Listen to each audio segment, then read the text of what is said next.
Joining me now is Illinois Congressman Mike Quigley, a Democratic member of the House Appropriations and Intelligence Committees. Congressman, Happy New Year. Good to have you with us. Thank you. Happy New Year.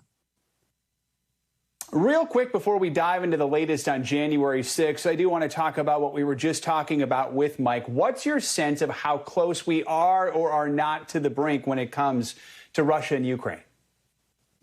Look, it's apparent that Putin can go when he wants. He's got everything in place. This is clearly whether or not diplomacy will work.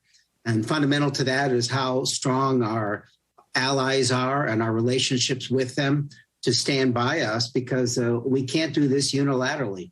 We're going to need those, particularly in Western Europe, to push back against Putin and show the thing he cares about probably most, which is his energy supplies, won't be used if he is aggressive. Let's talk about the January 6th committee's latest request. They're asking the Supreme Court to reject a request from former President Trump to shield some of his White House records. Now, in his argument, the former president has maintained the House panel's probe lacks a legitimate legislative purpose. What do you say to that argument? You know, having been in the room where this happened on January 6th of last year, I think it's perfectly appropriate. It's one of Congress's key roles here. We have to hold those accountable. I think of those police officers who fought overwhelming odds, and I'm not sure I'd be here for this interview without them. So this was an assault on our democracy and on the electoral process. They have to be allowed to do this. And it is an extraordinary stretch for the former president, to think he is somehow protected. And I would argue there's absolutely no protection against what I would view as criminal conduct. Congressman, as the January 6th committee weighs the possibility of a criminal referral against Trump, a new opinion piece in the Washington Post calls that a bad idea, saying a criminal referral would be worse than unnecessary. It would be counterproductive. The piece goes on to say a criminal referral has no real legal effect, and also says it would work against Attorney General Merrick Garland's attempt to keep politics out of criminal prosecutions, warning, quote, it would be that much easier for Trump to claim that any later prosecution was a political witch hunt and that Garland was simply carrying water for the Democrats. Do you agree with that? Look, let me say this. I'd be satisfied if we had complete cooperation with the former president and all those who conspired, I believe, with him, including some of my colleagues. The American people have an absolute right to know how this happened, who was involved, who instigated it. Now, at this point in time, I think I would settle for that.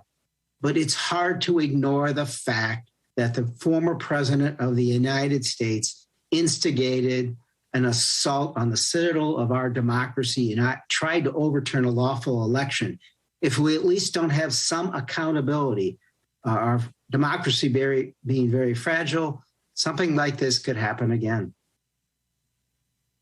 What are your reflections as we prepare this upcoming week to mark 1 year since the attack on the Capitol? You talked about how you were there. Are you going to be taking any part in the events planned? How do you plan to acknowledge the day? Yeah, I plan to go back on January 6th and speak on the House floor. I again want to thank those who protected us. I think we all need to reflect on what we need to do to protect our democracy as we move forward.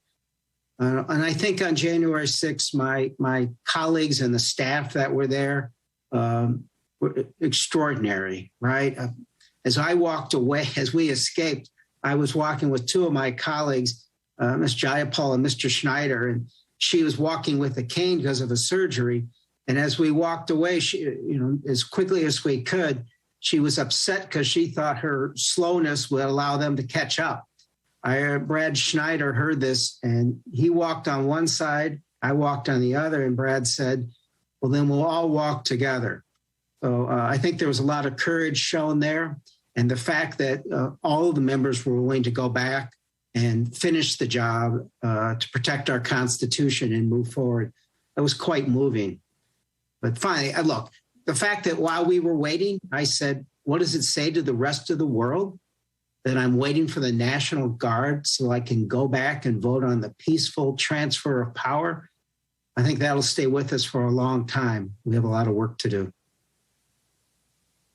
Sure, we'll hear a lot of people recounting stories like yours when we hit the one-year mark. I do, while we have you, want to turn to Chicago, which has ended its deadliest year in more than a quarter century, more than 800 homicides in 2021. The police superintendent promising more detectives to solve murders, more officers on the street to engage in, quote, positive interactions in neighborhoods.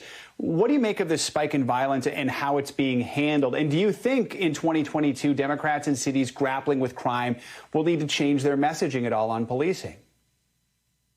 Look, I know there's a lot of talk because we passed George Floyd, and that was the right thing to do, that means somehow that we don't care about crime. It's not a binary decision. Public safety and police accountability aren't contradictions. Indeed, they have to work hand in hand. Most police officers are dedicated public servants, and we appreciate their work. They need the resources they need to do the job, as the Chicago police superintendent just said. At the same time, those who don't follow the line need to be held accountable. But it's hard to carjack someone. It's hard to have an armed robbery without a gun. And the flood of particularly illegal guns into cities like Chicago has to stop. So the city needs to work with state and local prosecutors to go after those. And we need legislation to back that up and the resources. And finally, we need my Republican colleagues in the Senate to start supporting reasonable gun control legislation, right? The vast majority of Americans believe that you shouldn't get a gun without a background check. These are just some of the measures we need to move forward with. A lot of measures to tackle in the coming year. Congressman Quigley, thanks for taking some time to speak with us on this holiday. We do appreciate it. Anytime. Thank you.